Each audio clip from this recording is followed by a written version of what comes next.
Bom dia, irmão Josete. Bom dia, irmão César. Bom dia, escola. Bom dia. Vamos mais um dia estar na presença do nosso Deus. É uma grande alegria a gente poder estar na presença de vocês, telespectadores, para que a gente possa dar continuidade mais um dia e suprir as nossas necessidades, o nosso poderoso e redentor, nosso Criador, nosso Deus que habita nos céus. Nesse momento, convido os irmãos telespectadores da escola a fazermos uma oração. Ó majestoso, glorioso e poderoso Pai, te agradecemos porque por mais uma manhã o Senhor pode nos dar essa alegria e esse poder vindo do céu de podermos chegar até a Tua presença, de restabelecer a nossa vida contigo por mais uma manhã, Pai. Perdoe as nossas faltas, nossos pecados, tenha misericórdia da gente, supra as nossas necessidades, tenha clemência e piedade da nossa vida e nos ajude a nos recuperar mais um dia sobre o teu estado espiritual, ao qual a gente pretende chegar mais um dia nos aproximando de Ti, Pai. Derrame Teu Espírito Santo sobre nós, sobre essas pessoas que aí estão do outro lado, Pai, para que a gente a cada dia entenda o proceder que o Senhor tem nas nossas vidas, para que alcançamos uma medida e uma estatura melhor na nossa vida espiritual. Te agradecemos pelo que o Senhor significa para a gente, pelo sangue derramado que o Senhor, desde a antiguidade, prometeu por nós e selou na cruz do Calvário, e hoje temos a oportunidade de estarmos sobre a Tua presença, para que essa mensagem seja levada ao mundo e que os corações sejam tocados e sejam realmente alegres ao apreciar a Tua palavra quando chega aos corações, Pai. Te agradecemos por isso, em nome de Jesus. Amém. Amém. Bom dia, escola. Bom dia. Nesse momento, quero convidar todos para que nós possamos entoar um louvor em oração a Deus. Convido você também de casa para se unir conosco nessa canção. Número 390, Pegadas.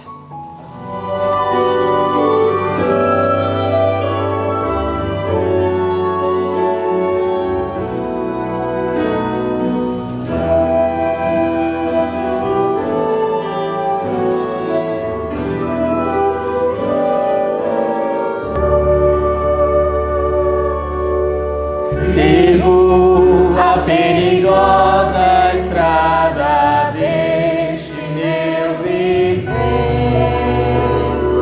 onde cada passo em falso pode ser meu fim, mas eu sigo em frente, pondo sempre os meus pés sobre as pegadas que Jesus deixou pra mim. Eu vou para onde este trilho me levar. Quero no final dele encontrar o meu Jesus. E se alguém vier atrás de mim, por onde vou, vai ver que Cristo e eu deixamos uma pegada só.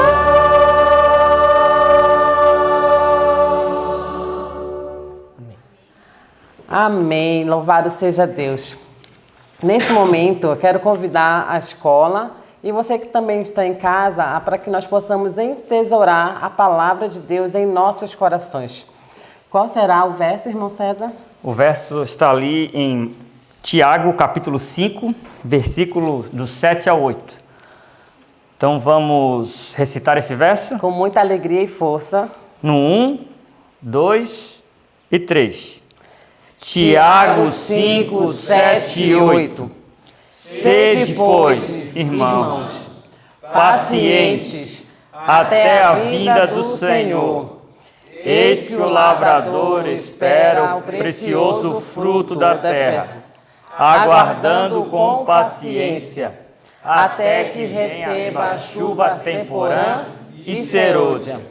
Sede vós também pacientes, fortalecei os vossos corações, porque já a vinda do Senhor está próxima. Tiago 5, 7 e 8. Tiago 5, 7 e 8. Sede, pois, irmãos, pacientes até a vinda do Senhor. Eis que o lavrador espera o precioso fruto da terra, aguardando com paciência, até que receba a chuva temporã e serôdia. Sede vós também pacientes, fortalecei os vossos corações, porque já a vinda do Senhor está próxima. Tiago 5, 7 e 8. Tiago 5, 7 e 8. Sede, pois, irmãos, pacientes até a vinda do Senhor. Eis que o lavrador espera o precioso fruto da terra, aguardando com paciência, até que receba a chuva temporã e serôdia. Sede vós também pacientes, fortalecei os vossos corações, porque já a vinda do Senhor está próxima. Tiago 5, 7 e 8. Amém. Agora, nesse momento, nós vamos ficar com o estudo da palavra, que você possa ter um dia abençoado. Um bom dia, telespectadores, e fiquem com esse verso para memorizar de Tiago 5, do 7 a 8. Bom dia! É tão bom estarmos juntos outra vez. Eu não me canso de dizer isso, né? É tão bom acordar, é tão bom estar vivo e termos a palavra no nosso coração e também nas nossas mãos. Um dia teremos ela só no coração, né? Mas agora temos o privilégio de termos ela nas nossas mãos. Então temos que aproveitar para estudar. Um bom dia para você. Que alegria estarmos juntos outra vez. Eu fico muito feliz cada vez que Deus me dá a oportunidade de gravar um estudo e eu sei, com os olhos da fé, que esse estudo alcança os lugares que eu nem posso imaginar e talvez locais que os meus pés nunca poderão ir, mas o Senhor usou essa ferramenta para alcançar muitos corações. Então eu louvo a Deus por você estar aí do outro lado, por você ter aberto o coração e ter separado esse tempo para estudar junto conosco a palavra do Senhor. Que as bênçãos do Senhor sejam multiplicadas na sua vida. E nesse momento, nós vamos abrir as nossas Bíblias, né? Em Salmos. O estudo de hoje, a referência foi Salmos, capítulo 131 até o 136. Nós também estudamos Apocalipse 1. Entramos aí no último livro da Bíblia, o grande livro do Apocalipse. Que livro lindo, vai ser muito bom.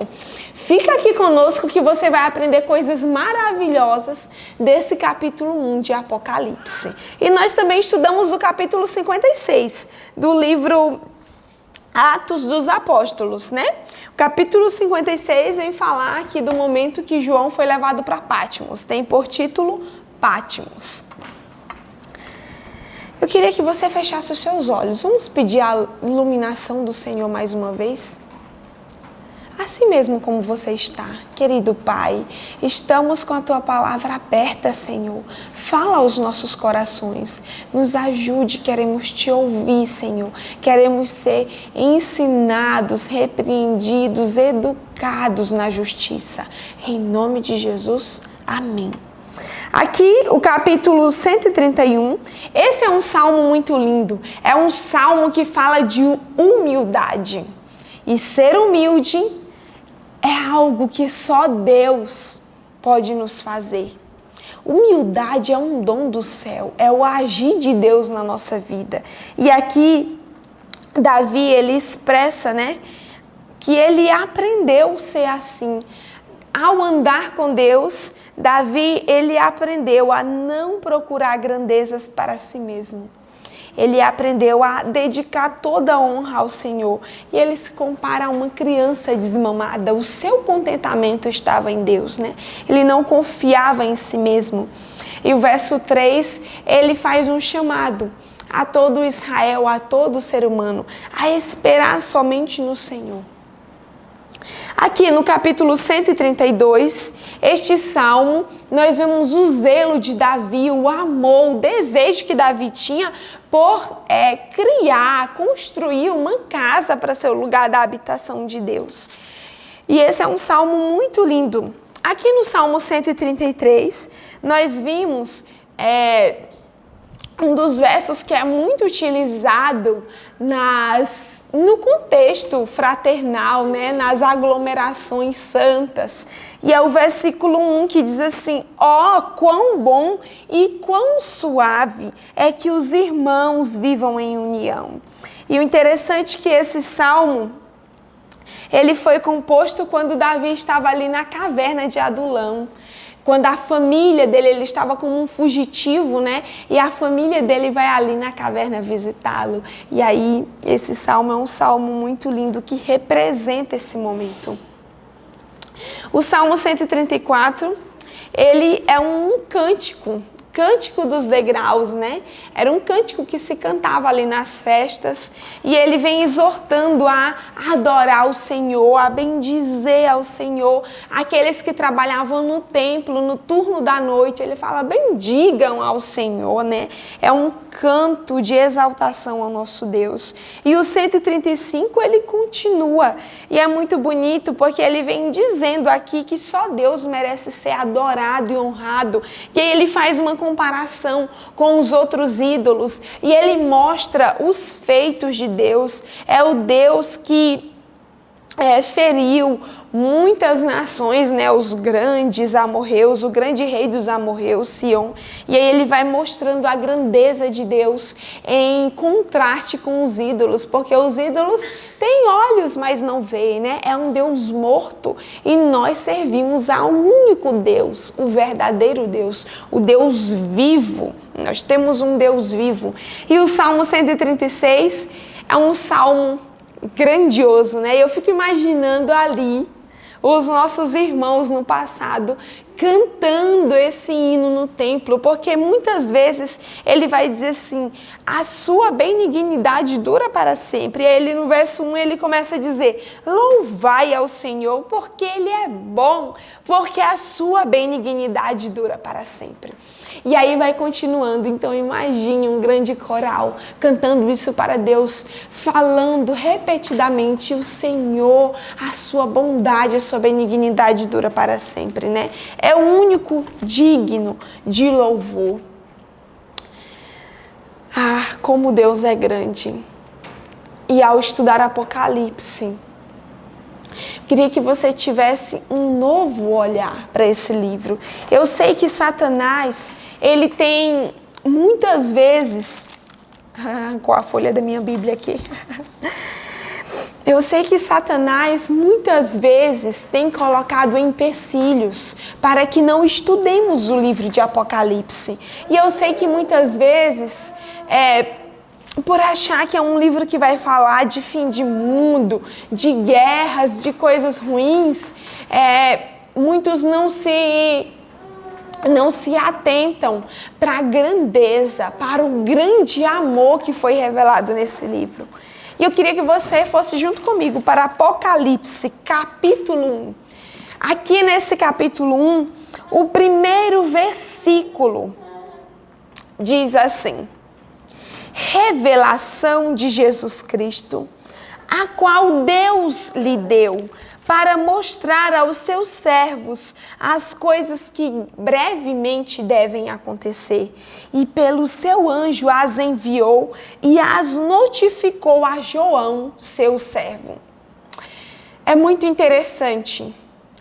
O livro de Apocalipse é um livro em que Deus se revela. Só que toda revelação de Deus, ela acontece por meio de uma pessoa. E essa pessoa e esse ser divino é o Senhor Jesus.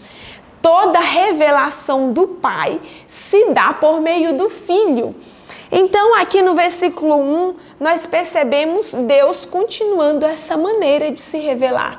Ele se revela por Jesus. E Jesus, ele revela tudo que o Pai o revelou. Agora, ele revela o Pai, e a mensagem que o Pai dá, ele passa para o anjo.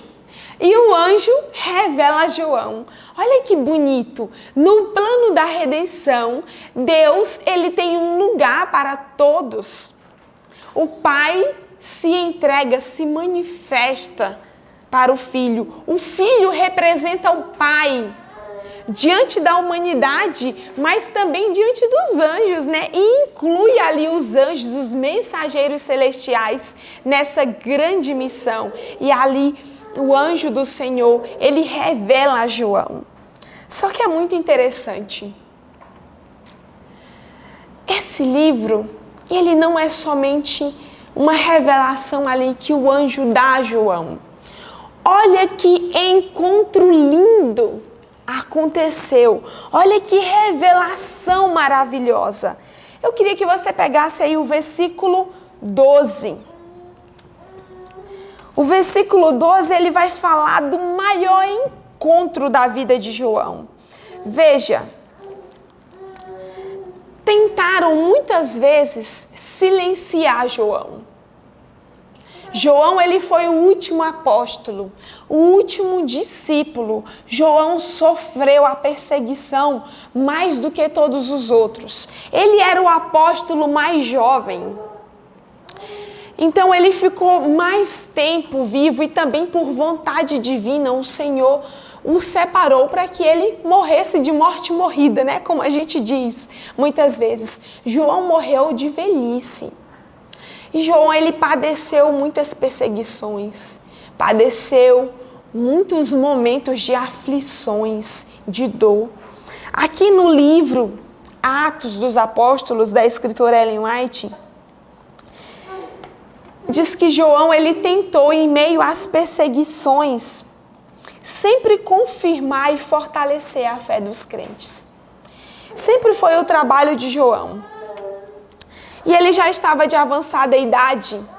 E os príncipes judeus, eles não desistiam. Eles queriam apagar a memória de Jesus. Queriam que as pessoas não lembrassem de Jesus.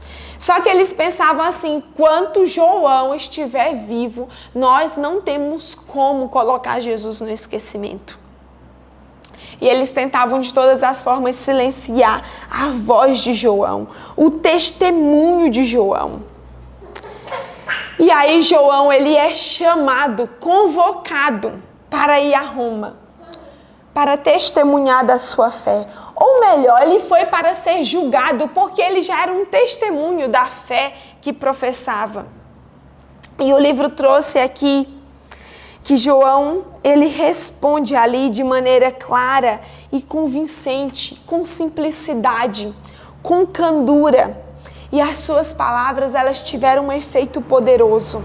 E diz que as pessoas ouviam João, ficavam atônitos, admirados com a eloquência, com a sabedoria. E o imperador Domiciano, ele ficou cheio de ira.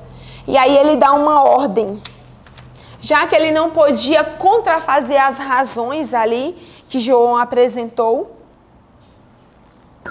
ele determinou que a voz de João seria silenciada de qualquer forma.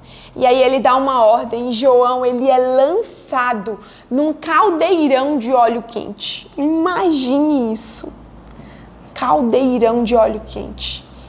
Imagine a cena, e diz que quando eles foram lançar-lhe João no caldeirão de óleo quente, disseram o seguinte: assim pereçam todos os que creem nesse enganador, Jesus Cristo de Nazaré. E aí jogaram João no caldeirão de óleo quente. Mas diz que foi ouvida do caldeirão a voz de João. E eu queria ler isso para você na íntegra. Olha que coisa linda, maravilhosa. Somente o Espírito Santo pode fazer isso com um ser humano. E João disse o seguinte, no parágrafo que começa, João foi lançado dentro de um caldeirão de óleo. Neste parágrafo, ali no meio dele, diz assim, olha as palavras de João, nesse momento tão terrível. Ele disse assim: meu mestre se submeteu pacientemente a tudo quanto Satanás e seus anjos puderam inventar para humilhá-lo e torturá-lo. Ele deu a vida para salvar o mundo. Considero uma honra o ser-me permitido sofrer por seu amor. Sou um homem pecador e fraco. Cristo era santo, inocente, incontaminado. Não pecou, nem nele se achou engano em sua boca. E diz que essas palavras exerceram sua influência. E João foi retirado do caldeirão pelos mesmos homens que ali haviam lançado. E João saiu ileso. Que poder maravilhoso! Se João tivesse que morrer, para ele era a maior honra morrer por Cristo. E olha que coisa linda, que palavras fantásticas ele falou ali, daquele caldeirão de óleo quente. Mas não era plano do Senhor que João morresse ali. E o imperador decide tirar João de cena e envia João para a ilha de Patmos. E o interessante é que Patmos era uma ilha em que eram enviados os piores da sociedade. Era uma ilha que ficava ali no mar Egeu e eles ficavam reclusos, abandonados. Mas, queridos, quem tem Deus na vida, quem serve a Jesus, não passa um dia, um momento sequer sem a presença de Jesus. Jesus disse assim: eis que estou convosco todos os dias, até a consumação dos séculos. E o que parecia ser o fim e uma derrota para muitos, para aqueles ladrões, aqueles assassinos que iam lá para a ilha de Patmos, era o fim. Mas João era um servo de Deus. Ele tinha Jesus continuamente com ele. Ele vivia na presença de Deus. E é ali, na ilha de Patmos, que acontece o maior encontro da vida de João. E é ali na ilha de Patmos que João entende quando Jesus disse assim: eis que estou convosco todos os dias, até a consumação dos séculos. Jesus se revela. O livro do Apocalipse é uma revelação de que Jesus sempre esteve no comando da história e que Jesus estará com os seus até o final. Eis que estou convosco todos os dias até a consumação dos séculos. E Jesus descortina, Jesus abre para João as cortinas da história, do passado, do presente e do futuro. E aqui no capítulo 1, João está num dia de sábado, e isso é lindo demais. Deus, ele escolheu um dia para se revelar, e esse dia foi o dia do Senhor. João, ali mesmo velhinho, continuava fiel aos mandamentos, continuava fiel àquilo que ele tinha aprendido. E acontece o encontro mais maravilhoso da vida de João. A maior revelação da vida de João aconteceu ali, naquela ilha. E olha o que é que ele diz aqui no versículo 12. E virei-me para ver a voz que falava comigo. E virando-me, vi 7 castiçais de ouro. E no meio dos 7 castiçais, um semelhante ao Filho do Homem, vestido até os pés de uma roupa comprida e cingido pelos peitos com um cinto de ouro. E a sua cabeça e cabelos eram brancos como a lã branca, como a neve, e os seus olhos como chama de fogo. E ele continua descrevendo. Eu fico imaginando que alegria João sentiu ao ver Jesus glorificado. Já havia passado 60 anos que João não via o seu melhor amigo. 60 anos sem ver Jesus, aquele que ele tanto amava. E ali sozinho, Para muitos parecia um velhinho desprezado e abandonado. Desprezado sim pela sociedade, mas honrado pelo céu. Diante da sociedade, João era só um velhinho, jogado lá na ilha para morrer à míngua. Diante de Deus, João era grande, era um apóstolo. Era um daqueles que representavam o nome de Cristo na terra. E foi para ele que Cristo se revelou de uma forma maravilhosa. E esse é o desejo de Deus, se revelar não só para João, mas para cada um de nós. Queridos, há uma promessa linda. O livro do Apocalipse é um livro, sabe de quê? Veja aí o que é que diz o versículo 4. João, ele escreve isso, toda essa visão, essa revelação maravilhosa que ele tem de Deus, do Senhor Jesus. Ele escreve as 7 igrejas e essas igrejas eram reais. É importante, havia mesmo essas 7 igrejas e você sabe que o 7, ele é um número de plenitude na Bíblia. E quando o Senhor separa essas 7 igrejas ali na Ásia para representar todo o trajeto de toda a história cristã, ele está escrevendo com uma esperança. E olha o que que diz o versículo 4. Ao escrever para essas 7 igrejas, ali o Senhor Deus está representando a plenitude do seu povo. Ele está escrevendo para todo o seu povo, para toda a terra. E ele diz assim, ó, graça e paz seja convosco da parte daquele que é, que era e que há de vir. O livro do Apocalipse é um livro de graça. É um livro de paz, queridos. É um livro de esperança da parte de Jesus. Jesus veio para trazer paz. E o livro de Apocalipse, diferente do que Satanás tem colocado na mente das pessoas por aí, é um livro de paz, de amor, de um Deus que está no controle, que está conosco todos os dias até a consumação dos séculos. E é lindo demais.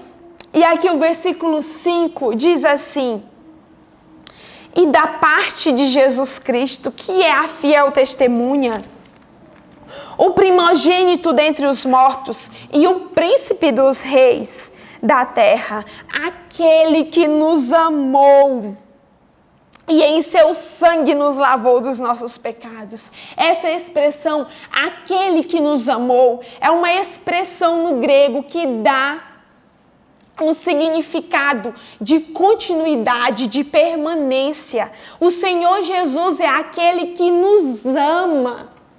É um amor contínuo.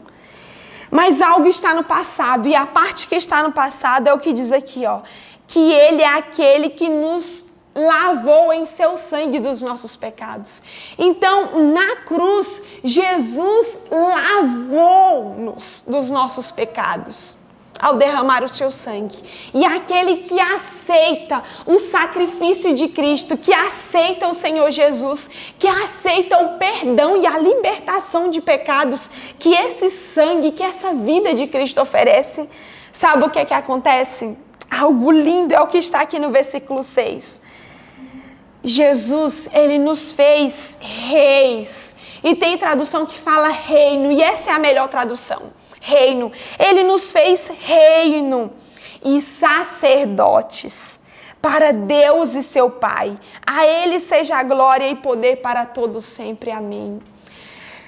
Antes de Cristo morrer na cruz, todos precisavam de um sacerdote ali no templo ao levarem o cordeirinho. Só que agora, quando o cordeiro que tira o pecado do mundo morre, Ele nos torna, Ele nos faz sacerdotes. Agora cada um de nós individualmente é feito um sacerdote. Agora nós podemos ir diretamente pelo nome de Cristo, pelo sangue de Cristo, pelo sacrifício de Cristo, nós podemos ir, nos achegar diante do trono do Pai. Que coisa linda, Ele nos fez sacerdotes e reino, né? Reino juntando todos os santos, né? Um reino de sacerdotes Ele nos fez. O Apocalipse é um livro simbólico, sim. E quando aqui no versículo 1 falou que ele notificou a João, essa palavra no grego notificar, ela tem um significado de símbolos. João, ele recebeu essa revelação em símbolos, mas símbolos que significavam algo real, símbolos da realidade. Por isso João escreve em símbolos. Então, a simbologia que nós encontramos aqui no livro de Apocalipse são símbolos que remetem a algo da realidade. São símbolos que remetem à nossa realidade. Queridos, para Deus as coisas funcionam diferente. Deus honrou a velhice de João. E nós devemos honrar os obreiros de Deus, que são idosos. Não despreze a experiência. Não despreze os idosos. Eles têm muito a nos ensinar. Um servo que vive uma vida inteira ao lado de Deus tem muito a nos ensinar. E o Senhor Jesus, de uma forma linda, se revelou a João ali na velhice.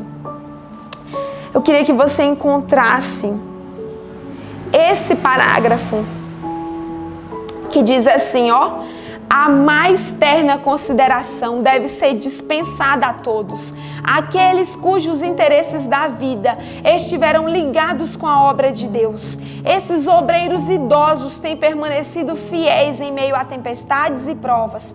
Podem ter enfermidades, mas possuem ainda talentos que os qualificam para permanecer em seu lugar na causa de Deus. Embora gastos, incapazes de levar os encargos mais pesados que os mais jovens podem e devem levar, seus conselhos são do mais alto valor. Ali em Patmos, João escreveu um livro que é uma carta. Apocalipse é uma carta profética apocalíptica. João escreveu algo lindo e ali em Patmos, ele fez muitos conversos e amigos. Um servo de Deus. E o lugar é bom ou ruim dependendo da visão, dependendo do que carregamos no coração.